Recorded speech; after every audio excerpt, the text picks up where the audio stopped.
ប្រើ audacity ដើម្បី record សំឡេងនេះជា software វាយើងអាចប្រើចំពោះ Windows Linux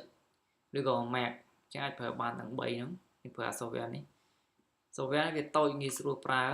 គ្រាន់តែទុកគ្រាន់តែ record សំឡេងចាឥឡូវយើងចូល software វាមកចានេះគឺជា software វាចឹងយើងអាចបង្កើត file ថ្មីមកចឹងនេះបង្កើតហើយយើងអាច record បានឧទាហរណ៍ឥឡូវខ្ញុំចង់ record វា1 2 3យើងអាចកាត់វាបានណា select វាមកហើយ delete កាត់តម្រង់វាបណ្ណាក៏បានអានេះវាស្រួលចង់បន្ថែមថយអីបានឯងខ្ញុំអាច play វាសាកមើល1 2 3ហើយយើងអាចបើកសលេងវាឲ្យធំជាងមុនមានថាយើងសេរី gain វាឲ្យធំចូល effect ចូល amplify នេះ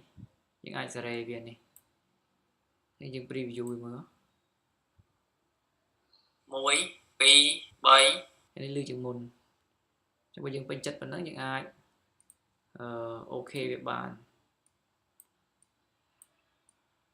ចានេះយើងអាចចានេះធំជាងមុននេះ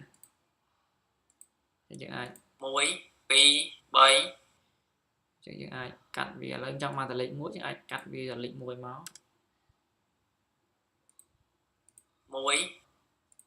1 យើងអាច export វាទៅជា file mp3 នេះ export វា export មកយើងនេះជា mp3 ហើយខ្ញុំ export ទៅ desktop ដាក់ថា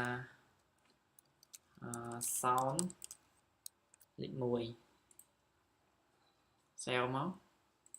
ចឹងអូខេចឹងយើងទៅនេះខ្ញុំបើកពីរដងទេយើងបាន file 1ចានេះវា software នេះវាតូចងាយស្រួលប្រើយើងអាចយក mp3 ផ្សេងៗមកដាក់ក្នុងនឹងកាត់ក៏បានណា